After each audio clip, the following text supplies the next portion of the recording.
Hi guys, വിഷുവൊക്കെ അല്ലേ? അപ്പോൾ പുളിഞ്ചിയും കാളനൊക്കെ ഒന്ന് ഉണ്ടാക്കാമെന്ന് വിചാരിച്ചു.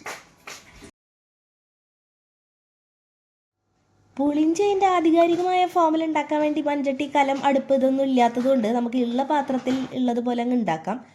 ഇത് ഏറ്റവും സിംപ്ലസ്റ്റ് ഫോം ഓഫ് പുളിഞ്ചി ഉണ്ടാക്കലാണ്. എല്ലാം അതിൽ ആദ്യം തന്നെ വാരിയിടുക, ശർക്കര ഇടുക, തിളപ്പിക്കുക, പുളിഞ്ചി റെഡി.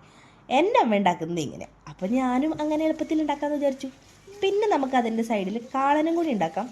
ഇത് പച്ചക്കായ, ഇതിൻ്റെ തൊലി പൊളിക്കണോ തൊലി പൊളിക്കണ്ടയോ എന്ന് ഞാൻ മറന്നുപോയി. അതുകൊണ്ട് കുറച്ച് തൊലി പൊളിച്ച് അങ്ങ് അരിയുന്നതാണ് ഈ കാണുന്നത്.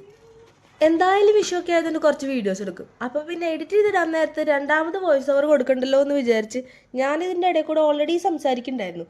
പക്ഷെ എന്നെ സംസാരിക്കാൻ വിടാതെ എലി പ്ലാസ്റ്റിക് കവർ കടിക്കുന്ന പോലത്തെ ശബ്ദം ഇരുന്ന് ഉണ്ടാക്കിക്കൊണ്ടിരിക്കുകയായിരുന്നു നമ്മുടെ സ്വന്തം നത്ത്. അവൾക്ക് ഇപ്പം തന്നെ അടുക്കള ഒതുക്കണം. അടുക്കള ഒതുക്കുക എന്ന് പറഞ്ഞാൽ അവളുടെ സാധനം ഇരിക്കുന്ന സ്വന്തം ഷെൽഫ് ഒതുക്കുക. എന്തൊക്കെയാണ് എവിടെയോ വെച്ചതെന്ന് മറന്നു പോയിട്ട് എത്ര സാധനമാണെന്ന് അറിയുന്നത് കേടാക്കി കളയണേ. ഇതായി പൊക്കി കാണിക്കണുണ്ടോ? ഇതൊന്നും അങ്ങോട്ട് മാറ്റുക, അതൊന്നും ഇങ്ങോട്ട് മാറ്റുക, ഇതൊക്കെ തന്നെ. അതൊക്കെ അവിടെ ഇരിക്കട്ടെ. നമുക്ക് നമ്മുടെ കാളൻ ശ്രദ്ധിക്കാം. ഇവിടെ കിട്ടുന്ന തൈരിന് പുളി കുറവായതുകൊണ്ട് ഞാനിതിന് 2 ദിവസം പുറത്തെടുത്ത് വെച്ചിട്ടുണ്ടായിരുന്നു പുളിക്കാൻ വേണ്ടിയിട്ട്. അത് പുളിച്ചോ എന്നാണ് ഞാൻ ഈ മണത്ത് നോക്കിക്കൊണ്ടിരിക്കുന്നത്. കുറച്ച് പുളിയുള്ള തൈര് വേണം. പിന്നെ ഫസ്റ്റ് ഞാൻ കുക്കറിൽ ചേന വേവിച്ചു.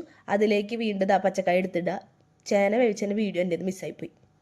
അതിൻ്റെ ഇടയിൽ പുളിഞ്ചി ഇത്തിരി കുറുകി വന്നപ്പോൾ ഞാനതിൽ ശർക്കരയൊക്കെ എടുത്തിട്ടു. അതൊക്കെ നമ്മുടെ സ്വന്തം ഇഷ്ടത്തിന് അങ്ങ് ഇട്ടിളക്കുക.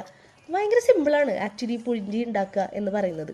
ഇത് കട്ടിയാവുമ്പോൾ അതങ്ങോട്ട് സൈഡിൽ വയ്ക്കുക. പിന്നെ ചേന വെന്തോ എന്നാണ് ഞാൻ ഈ കുത്തി നോക്കിക്കൊണ്ടിരിക്കണേ. പിന്നെ തൈര് വയ്ക്കുക, വേണ്ട സാധനമൊക്കെ ഇടുക, വറുത്തിടുക, കഴിഞ്ഞു. സിമ്പിൾ പരിപാടി. അതൊക്കെ ഉണ്ടാക്കി വെച്ച് ഷിഫ്റ്റിന് പോയി. ഷിഫ്റ്റ് കഴിഞ്ഞ് വരുമ്പോൾ കുറച്ച് പൂവൊക്കെ പൊട്ടിച്ചിട്ട് വന്നു. അപ്പോൾ ബാക്കി അടുത്ത വീഡിയോയിൽ ഇടാം. ബൈ.